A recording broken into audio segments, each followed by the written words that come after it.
여러분 안녕하십니까, 성결입니다. 오늘은 한국 정치에 있어서 PC Political Correctness, 정치적 정도, 정치적 광도, 정치적 올바름 이 부분에 대해서 현재 여당에서 불고 있는, 즉 보수에서 불고 있는 이준석의 갈등과 관련해서 한번 생각해 보도록 하겠습니다. 이준석은 일단은 국민들 여론에 의하면 자기 반성 없이 여론전을 펼치고 있는 것으로 지금 평가를 하고 있습니다. 이 평가는 보수 세력에서 보는 입장으로서 이미 정치적인 가치관, 체제에 대한 확고한 국가관을 가지고 있는 사람들의 생각입니다. 그런데 지금 우리나라는 사실 세대 간의 갈등이 많습니다. 상당히 심합니다. 이준석은 그 세대 간의 갈등에 의한 2030에 등을 업고 사실은 국회에서 3번을 낙선했음에도 불구하고 현재까지 버텨왔던 게 사실입니다.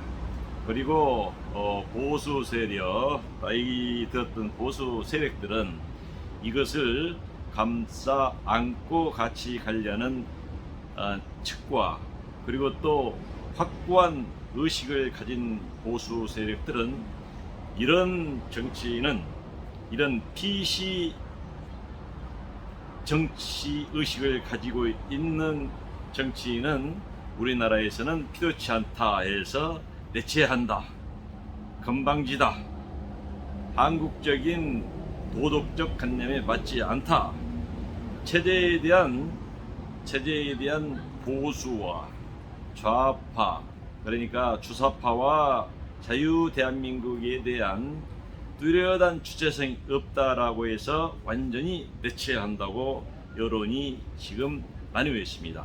그런데 이 여론이 나누어 있으면서 실질적으로 이준석은 오히려 엄청난 득을 보고 있습니다.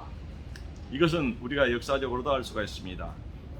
우리 윤석열 대통령께서도 조국이나 추미애, 그리고 또 문재인 대통령 등으로부터 여러 가지 핍박이라면 핍박을 받으면서 꿋꿋이 버티면서 거물로 성장을 해서 1년 전에는 과연 대통령으로 되려고도 생각지 않았는데 대통령이 되었던 게 사실입니다. 그런데 그와 똑같은 양상으로 이준석이가 전 대표가 지금 이렇게 굉장히 급성장을 하고 있다는 것은 우리가 간과해서는 안 됩니다.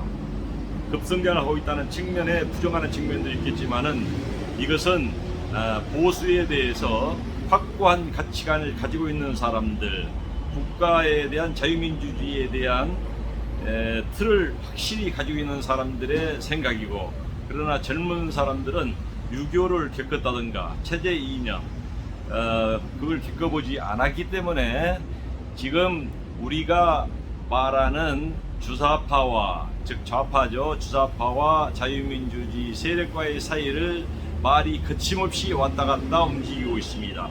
그래서 의심을 갖고 있는 겁니다.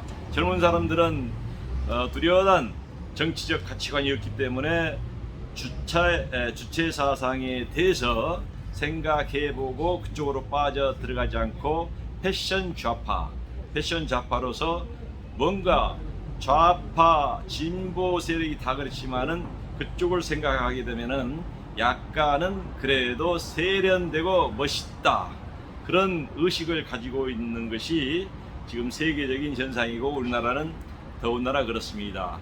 유교라든가 겪어보지 않은 그런 세대, 젊은 세대에서는 그런 생각을 많이 가지고 있습니다. 그분들은 아직도 지금 이준석에 대해서 미련을 버리지 못하고 있는 것은 사실입니다. 그런데 여기서 지금 보수에서 보고 있는 것을 한번 제가 살펴보겠습니다. 이준석은 지금 4가지의 딜레마에 빠져 있습니다. 이준석은 나이가 지금 40대가 다 돼가죠. 40대가 다 돼가는데 아직도 징징징 우는 모습을 보였습니다. 기자회견을 2022년 8월 13일 하게 되면서 울면서 눈물을 닦으면서 분노의 의미가 가장 크다 이렇게 얘기를 했습니다. 분노한다고 했습니다. 무엇에 대한 분노겠습니까? 자기를 내치려는, 자기가 생각하고 있는, 지금까지 생각하면서 자기와 뜻이 맞지 않는 세력과는 그래도 대표이기 때문에 자리를 지키기 위해서 싸워왔습니다. 그래서 자기 편이 없는 것이 사실이죠. 그런데 자기 편이 없는 그 상태에서 분명히 서러웠겠죠. 그래서 울면서 지금 기자회견을 했는데 이것은 정당의 공인으로서는 상당히 좀 의외의 사실이라고 볼 수가 있습니다. 한국 정치에 아직도 성숙하지 않은 모습을 보여주지 않았나 그런 생각을 하고 있습니다. 이준석이 가지고 있는 지금 리스크는 한 4가지 정도로 정리가 되고 있습니다. 여기가 지금 강화문 스튜디오입니다. 강화문의 노천 스튜디오이기 때문에 지나가신 분들도 그대로 보고 있고, 또 제가 방송을 하고 있으면은 이 방송을 무슨 방송인지 밖에서 지켜보는 분도 계십니다. 자전거를 타고 가시는군요. 이준석의 리스크는 첫 번째로 법원의 가처분을 인용할 것이냐, 지난 징계에 대해서 이것은 부당하다고 법원에 가처분을 신청했습니다. 과연 법원이 그것을 인용할 것이냐 여부와, 두 번째는 이 전 대표의 장기 여론전입니다. 이 대표는 여기에서도 굴복하지 않고 전에는 윤핵관 중심으로 집중적으로 공격을 했었습니다마는 이제는 윤석열 대통령을 통해서 직접적으로 공격을 하고 있습니다. 직접적으로 공격을 하게 되면서 이준석은 점점 커 나가는 존재로밖에 볼 수 없습니다. 그런 이윤이 있다고 봅니다. 그리고 세 번째가 당내에서 비윤계의 결집 여부입니다. 과연 이준석이가 그렇게 나왔을 때 이준석이가 말하는 윤핵관이라는 얘기를 사실은 이준석이가 맨 처음 만들어냈죠. 만들어냈는데 이 이준석이가 만들어낸 그 윤핵관들이 과연 뭉칠 것이냐. 지금 비대위 체제로 해서 지금 나가는 걸로 되어 있습니다만은 이 비대위 체제가 대표를 다시 뽑는 체제로 바꾸겠다는 걸로 지금 가닥이 잡혀가는 그런 인상입니다. 그랬을 때 과연 비윤계 쪽에서 다시 대표가 당선이 될 것이냐, 즉 결집을 할 것이냐, 이것도 상당히 관심사입니다. 우리 이준석 전 대표는 자기도 다시 또 당대표에 도전하겠다 하는 얘기도 한 바가 있습니다. 그래서 지금 일반적인 나이가 들었다든가 정치적인 경륜인 분들은 언어 사용에 있어서 상당히 고심을 하고 사용하는 그런 경우가 있습니다. 하나의 가치 기준이 있으면 그 가치 기준에 따라서 얘기하려는 그런 경우가 있습니다. 그러나 이준석 전 대표는 지금 젊은 세대, 40이라면 사실은 젊은 세대라고도 볼 수 없겠습니다만 중년이지 않습니까? 그래도 PC 세력, 정도에 가지고 있는 가치관, 그 가치관에서 여러 가지 스펙트럼이 넓은 좌파나 우파나, 좌파가 아니고 우파가 아닐지라도 주체사상을 모를지라도 말로서 주체사상도 얘기하고 보수 얘기도 하고 열받으면 또 욕도 하고 슬픈 얘기도 하고 자기 편을 두지 않고 얘기를 아무 생각 없이 많이 하는 경향이 있습니다. 이것이 곧 PC라는 그것과 연관되어서 지금 볼 때는 젊은 층들을 자극하고 있는 것은 사실입니다. 젊은 층들이 또 여기에 따라서 인용하고 따라가는 것이 사실입니다. 그렇다면 과연 PC란 게 뭔지 한번 알아보겠습니다. 여러분 PC에는 두 가지가 있습니다. 첫 번째로 우리나라에서 세계를 선도했던 PC, 퍼스널 컴퓨터 관련해서 PC가 있고, 또 하나는 미국에서 있었던 political correctness, 정치적인 올바름, 정치적인 강도, 정치적인 정도, 이런 게 있었습니다. 이런 게 1980년부터 발달을 했었는데, 이 정치적인 정도라는 그 표현은 한마디로 말해서 모든 종류에서 편견을 섞인 용어를 사용하지 말자는 겁니다. 정치적인 사회적 운동인데, PC 운동에서 political correctness는 흔히 정치적 올바름, 문화 상대주의와 다문화주의를 사상적 배경으로 하고 있습니다. 그래서 인종, 성, 성적 지향, 종교, 직업 등에 대한 차별이 느껴질 수 있는 용어를 사용하지 말자는 것입니다. 80년대 미국 대학을 중심으로 전개돼서 매스미디어 대중문화에 큰 영향을 미쳤을 뿐만 아니라 세계 각국의 언어 생활에도 영향을 미치고 있습니다. 우리나라의 차별금지법도 이 PC 운동의 영향입니다. 우리나라에는 아직 PC 그것이 많이 들어와서 법적으로 제도화되지는 않고 있습니다. 국민들이 그만큼 막고 있기 때문입니다. 이 기독교 측에서 많이 막고 있는 것이 지금 많이 두드러지고 있습니다. 자, 예를 들어 보겠습니다. 미국에서입니다. 미국에서는 맨은 남자지 않습니까? 그래서 맨, 우맨, 이렇게 여자를 우맨이라고 한다 해서 이것은 성적 차별이다 해서 이것은 그렇게 불러서는 안 되고 퍼슨이라고 불러야 되지 않느냐, 그리고 용어를 변경해야 한다고 주장을 하고 있습니다. 그리고 폴리스맨 하기는 경찰이죠. 폴리스 우맨하고 하게 되면은 이것도 하나의 편견이다 해서 폴리스 오피스, 경찰관, 남자나 여자나 폴리스 오피스로 사용하자고 지금 주장합니다. 세일즈맨은 남자가 하는 걸로만 알고 있는데, 여자도 세일즈 우맨이라는 말을 쓰지 않고 세일즈맨이라는 말을 많이 쓰고 있지 않습니까? 그래서 이것은 세일즈 퍼슨이라고 해서 물건을 파는 사람들이라고 하자고 하고 있습니다. 다음 의장은 체어맨이지 않습니까? 체어우맨이라는 사람이 우맨이라는 용어를 쓰지 않지 않습니까? 이것은 체어퍼슨이라는 용어로 부르는 것이 평등하다는 것입니다. 이에 더해서 리그로 흑인이지 않습니까? 흑인에 대한 이것은 차별 용어이기 때문에 아프리칸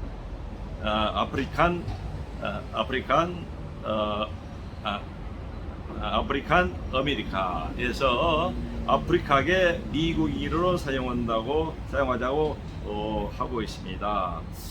이런 여러 가지 측면에서 있는데, 우리나라에 있어서도 청소년들이라고 그러면 보통 청소년은 남자를 말하는 것이죠. 청소년과 청소녀 이렇게 되는데, 이것을 청소년이라고 하지 말고 푸른 사람들, 청소년이 아니라 푸른 사람들이라고 표현을 해야 되는 것이 옳으리라고 저는 봅니다. 이렇게 주장하는 것이 PC 운동입니다. 그래서 소수의 인권을 주장하고 그다음에 난민이라든가 편견을 없애자고 나오는 것이 바로 이 PC 운동인데, 특히 여기에서 두드러진 것이 성적인 문제입니다. 페미니즘입니다. 페미니즘, 여성주의죠. 여성주의는 여성에 대해서 왜 편견을 두느냐 해가지고 여성주의를 없애야 된다. 여성주의를 강조를 한다면은 여성이라는 편견을 두지 말고 남성과 동등한 입장으로 다뤄야 한다는 그런 뜻입니다. 그래서 이 것이 지금 미국에서도 선풍적으로 1980년도부터 대학에서부터 시작이 되어서 많은 법이 제정되어서 시행되어 있고, 그 다음에 유럽은 이것을 다 받아들여서 거의 법제화가 다 되어 있습니다. 그러다 보니까 유럽에서는 지금 경제적인 자본주의 체제는 거의 다 망가지고 무너지고, 그리스라든가 몇몇 나라는 디폴트, 해외에 대한 차관이 있으면은 이것을 포트폴리오 디폴트 하게 되면, 디폴트 하게 되면은 나는 못 갚겠다, 째라째라해서 하면서 경제가 완전히 다 망가졌습니다. 이것을 우리는 사회민주주의라고 그러지 않습니까? 사회민주주의와 민주사회주의가 있는데, 사회민주주의는 자본주의에서 접근한 것이 사회민주주의, 민주사회주의는 공산주의에서 접근한 것이 민주사회주의입니다. 그래서 사회민주주의는 선거를 통해서 사회민주주의를 만드는 것이 이 사회민주주의거든요.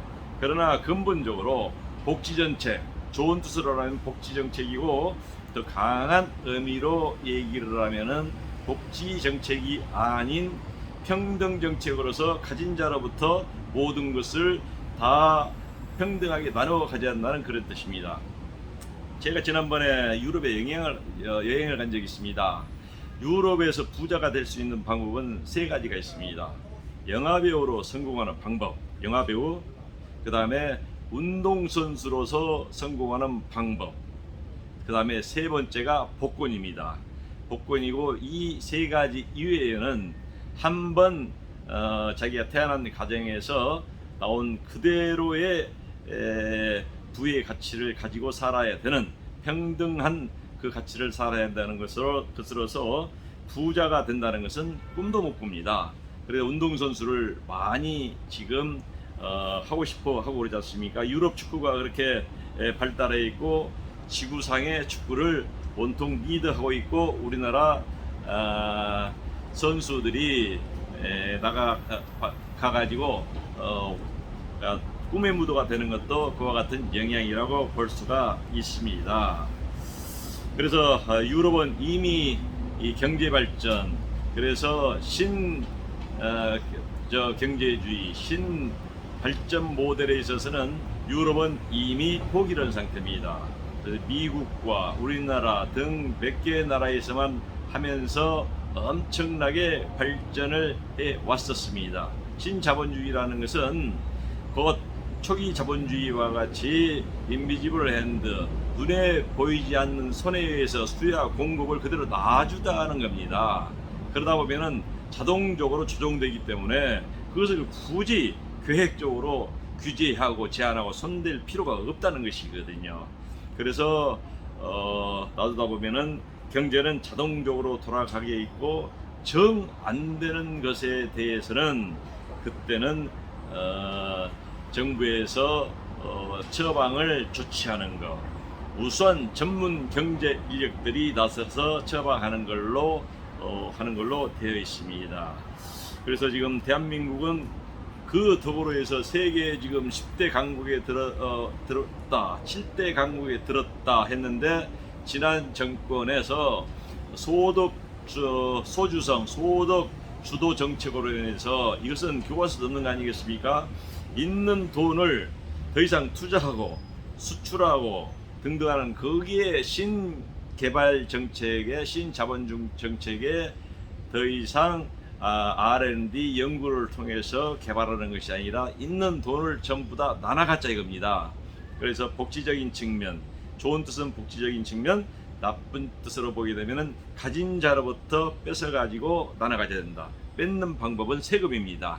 그래서 나눠 갖자고 해가지고 지난번에 지표에서는 28위까지 떨어진 걸로 그렇게 제가 들었습니다.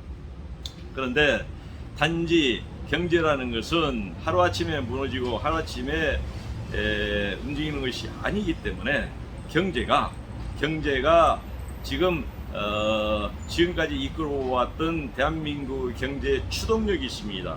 그 추동력에 의해서 지난 정권을 이끌어왔던 것이 사실이고, 그런데 포퓰리즘으로 인해서 빈부를 갈라치기 정책을 썼습니다.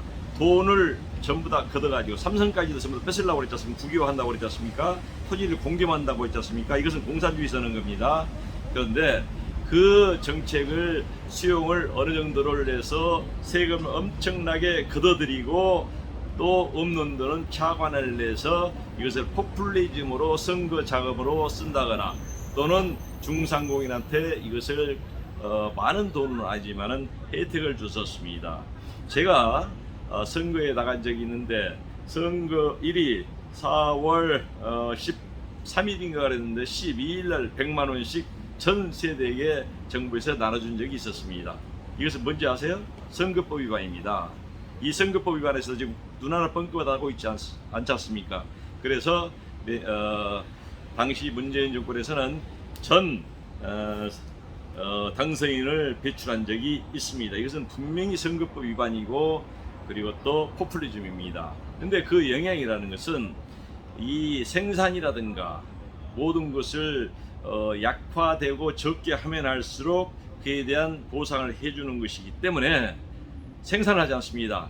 그래서 나타난 것이 지금 현재 윤석열 대통령이 취임한 지 100일이 됐습니다만은 현재 물가가 엄청나게 치솟고 있습니다.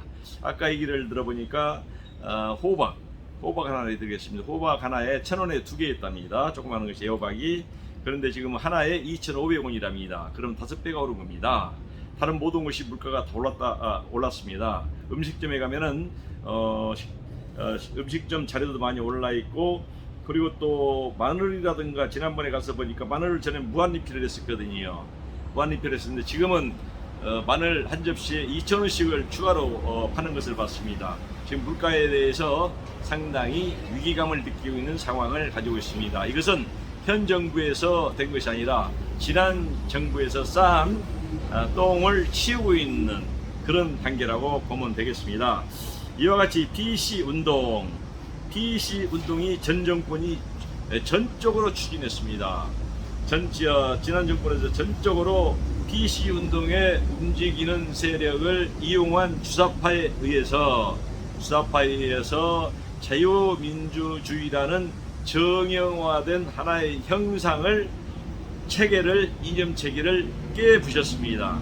깨부시고 이것을 공산주의와 사회주의, 이웃과 모든 것을 타박할 수 있는, 심지어 말해서 공산주의에서 지금 실시하고 있는 토지를 완전히 국유화시킨다거나 그리고 또 토지를 공개이점한다거나 그리고 또 임명안을 통해서 장관이라든가 임명안을 통해서 국회에서 동의를 얻어야 하는데 청문회를 통해서 통과하지 않은 사람을 20 몇 명 한 사람도 낙마시키지 않고 그대로 다 임명을 시킨다든가 하는 이런 독재적인 정책을 썼던 게 사실입니다. 이것이 바로 PC 운동의 지금 서서히 한국에 드러나고 있는 PC 운동, 즉 PC 운동 성별, 종교적, 성적 지향, 장애, 직업 등에 있어서 약자들에 대한 편견을 없애자. 약자들, 그 사람들을 도와줘야 된다. 가진 자들로부터 세금을 받아서 도와줘야 되는 정책을 써야 된다. 스펙트럼을 늘려야 된다. 자본주의, 지금 자본주의를 통해 가지고 세계가 지금 엄청나게 발전해 나가고 있지 않습니까? 그리고 또 대기업이, 재벌이란 말은 제가 좋아하지 않습니다만은 대기업이라는 것이 물론 과도 있긴 있습니다만은 대기업이라는 것이 있기 때문에 한 나라의 경제가 유지가 되고 1인당 국민소득이 35,000불까지 올라갑니다. 여러분 생각해 보세요. 여러분들이 지금 받고 있는 봉급이 몇 명이 얼마입니까? 1인당 35,000불이면 우리 지금 현재 35,000불이면은 우리가 현재 지금 4인 가족, 5인 가족으로 했을 때 한 사람이 받을 수 있는 것이 3억 7천 8천이 돼야 됩니다. 그래야 한 사람이 받는 것이 1인당이기 때문에 3,500이 되거든요. 연봉이. 그럼 5가정이 다 치면 3월 15, 1억 5천에서 2억이라는 금액을 지금 한 가정에서 매년 받아들이는 연봉이 돼야 됩니다. 그렇게 됩니까? 그런데 이것을 채워주는 것이 기업들입니다. 기업들이고 그 다음에 중산층입니다. 중산층을 없애기 위해서 중간층을 했지 않습니까? 중간치기를 했지 않습니까? 그래서 지금 빈부 갈등이 엄청나게 심해졌습니다. 우리가 건전한 사회가 되려면은 중산층을 늘려야 되는 게 사실이거든요. 그래서 지금 지난 정권에서 PC 이 정책에 편승해서 정권을 이끌어 왔는데 여기에 깃발을 단 것이 주사파입니다. 주사파는 뚜렷한 목적을 가지고 지금까지 1987년 6월까지는 민주화 운동, 그 다음에 자유화 운동을 하다가 그 이후로는 자유화 운동과 민주화 운동에 같이 합류를 해서 자유 대한민국을 발전시키는 것이 아니라 완전히 이 목표를 바꿨습니다. 조국의 평화 통일로 바꿨습니다. 그 목표를 향해서 뛰어야 된다 해서 평화 통일 운동으로 바뀌었는데 그 평화 통일 운동의 그 방법은 연방제라는 겁니다. 낮은 단계의 연방제를 통해서 연방제를 좌우 합작이죠. 좌우 합작을 하게 되면 바로 공산화되는 것은 불을 보듯이 뻔합니다. 좌우 합작을 해가지고 지금까지 한 번도 보수가 이겨본 적이 없습니다. 그래서 북한 주도의 통일을 한반도 통일을 해야 한다고 주장하는 것이 현재 주사파의 주장입니다. 근데 주사파는 제가 하도 여러 번 얘기를 했기 때문에 간단히 얘기하게 되면은 여기서 주사파의 주도에 의한 북한식 통일이 성공할지라도 수령이라는 사람을 완전히 오류가 없는 사람의 명령을 따르고 복종을 해야 되기 때문에 그게 따르지 않는 사람들은 다 죽게 되어 있습니다. 제거하게 되어 있습니다. 그래서 북한의 직업 중에 없는 것이 이 혁명가라든가 또는 노조라든가 정교조라든가 이런 직업이 없습니다. 인민들, 보통 사람들은 직업을 가지고 있으면은 뭐 구두 수선공이라든가 아니면은 컴퓨터 수리공이라든가 이런 사람들은 인체로 따지면은 뇌는 그 수령이고 오류가 없는 수령이니까 제대로 받아야 되고 오류가 있는 인간들은 이 인체의 각 세포 분야로 들어가야만 합니다. 지금 주사파일지라도 주사파 지금 뭐 최고 고위층에 있는 사람일지라도 절대 수령이라는 자리에 올라갈 수가 없습니다. 그리고 각자의 위치에 들어가 줘야 되는데 그 위치에 들어가서 일한다는 것은 곧 노동자들이 되겠죠. 노동자, 도시 빈민들을 위해서 움직이는 것, 이것이 바로 공산주의 아니겠습니까? 거기에서 과연 적응할 수 있겠습니까?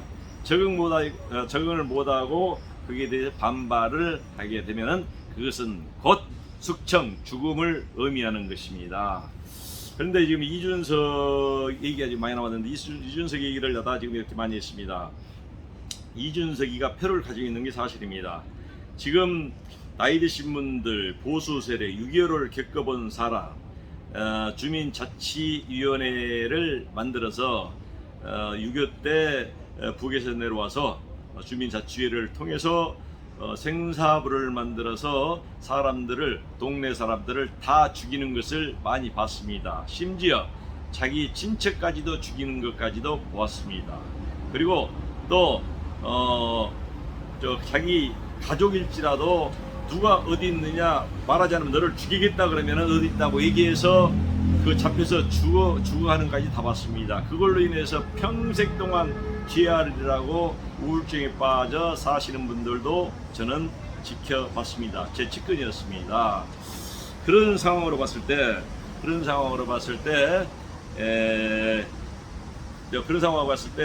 지금 우리 자유 대한민국이 이대로 지금 흘러가고 있는 그 자체가 그것을 경험했던 분들의 노년층의 국가 관아로서 지켜지고 있습니다. 그런데 지금 젊은 세대들은 그걸 모릅니다. 젊은 세대들이 카페에 가서 커피를 먹고 대학을 다니면서 정교조 교육, 그 다음에 중고등학교를 다니면서 정교조, 초등학교까지도 그렇죠. 정교조 교육을 받고 북침을 한 게 아니라 남침을 했다. 그리고 또 미국은 우리를 점령을 했다. 그리고 미국은 제국주의자다. 우리는 북한과 같이 가야 된다. 우리 한반도의 정통성은 북한이다. 이런 교육을 받고 자란 세대들, 특히 정교조가 가장 많았을 때가 지금 40대 후반에서 50대입니다. 그때 그 교육을 받은 사람들은 아직도 그 이념에서 빠져나오지를 못하고 있지 않습니까?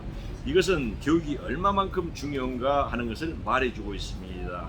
우리가 그만큼 대처를 못했다는 것은 우리의 잘못입니다. 그래서 지금 우리 젊은이들이 가지고 있는 생각, 40대 50대들이 가지고 있는 생각은 이 PC라는 생각, 즉 주사파나 극우든 극좌든 모든 것을 다 같이 왔다 갔다 할 수 있는 능력이 있어야 된다.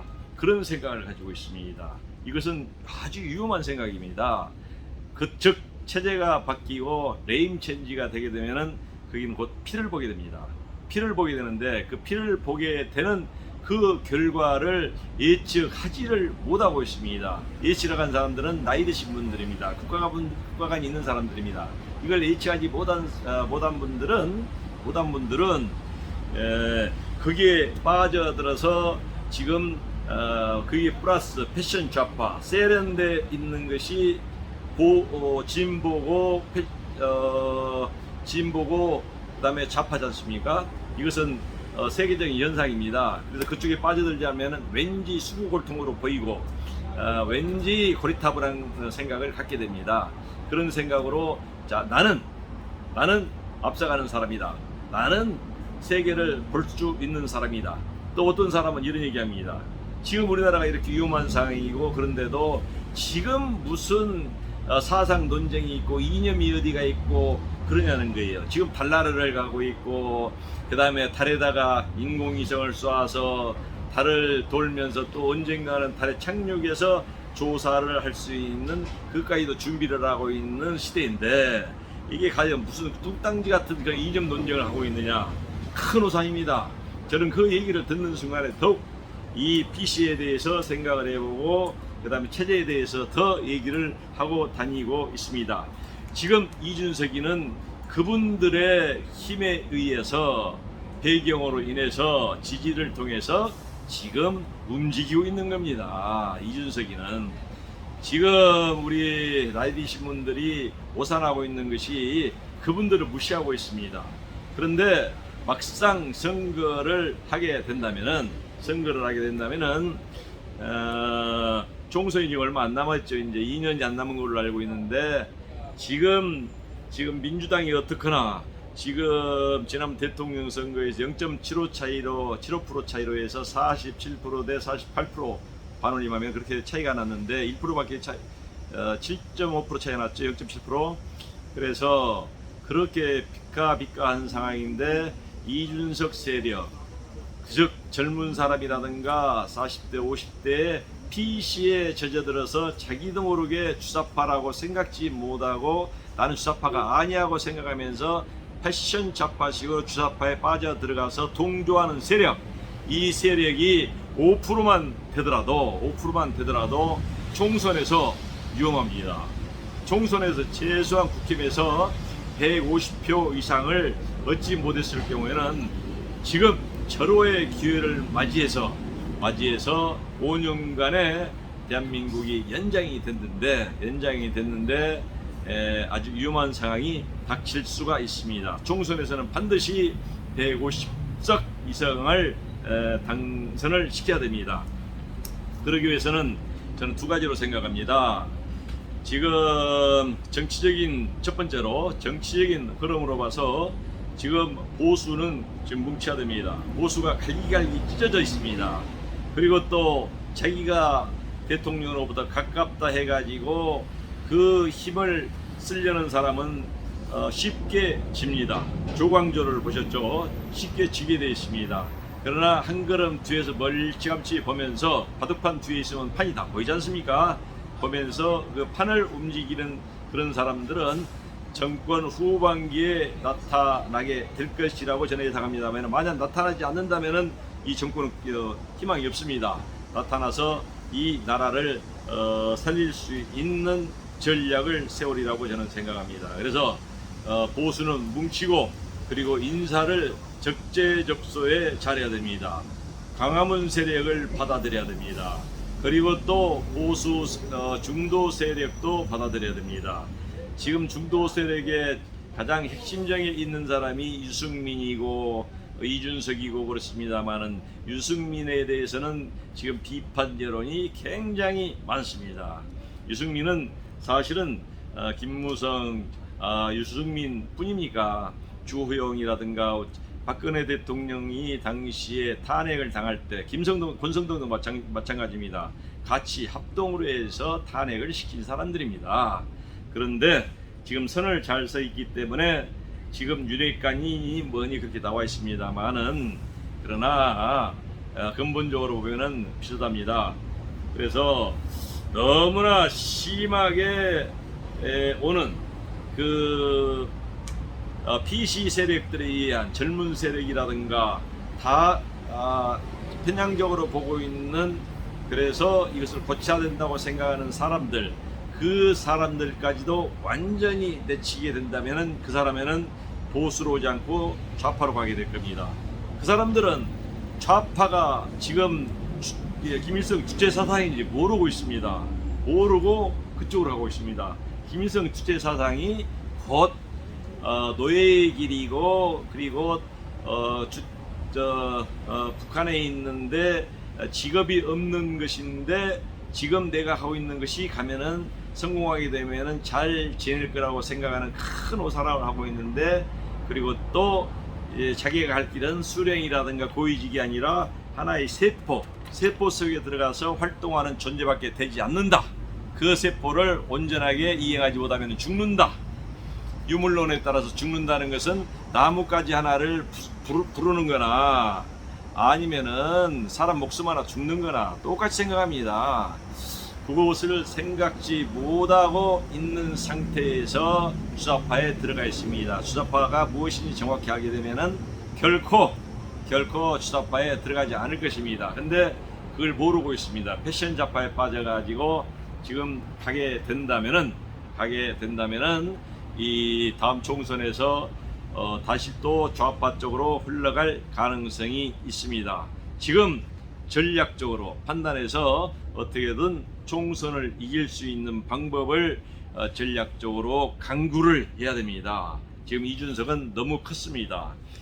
초기에 이것을 처리하든가 아니면은 큰 자리를 하나 줘가지고 달래면서 같이 가든가 했더라면은 중도 세력을 안을 수 있는 그런 계기도 있으리라고 저는 생각을 합니다. 그러나 지금은 이미 선을 넘어섰습니다. 선을 넘어서서 윤핵관을 넘어서 대통령까지도 공격을 하고 있고, 이준석 머리에는 주체사상으로 해서 공산주의가 되건 안 되건 지금 그게 문제가 아닙니다. 이 세력을 무너뜨려 버리는 겁니다. 공산주의 가도 좋다, 그런 생각을 가지고 있는 겁니다. 그래서 위험한 겁니다. 그래서 이 PC라는 이 정치 세력이 우리나라에 들어와 있고, 이 세력을 어떻게 전략적으로 잘 다루느냐에 따라서 우리 자유 대한민국의 향방은 좌우되리라고 봅니다. 우리는 아주 명쾌하고 그리고 탁월한 전략가가 필요한 시기라고 생각합니다. 감사합니다.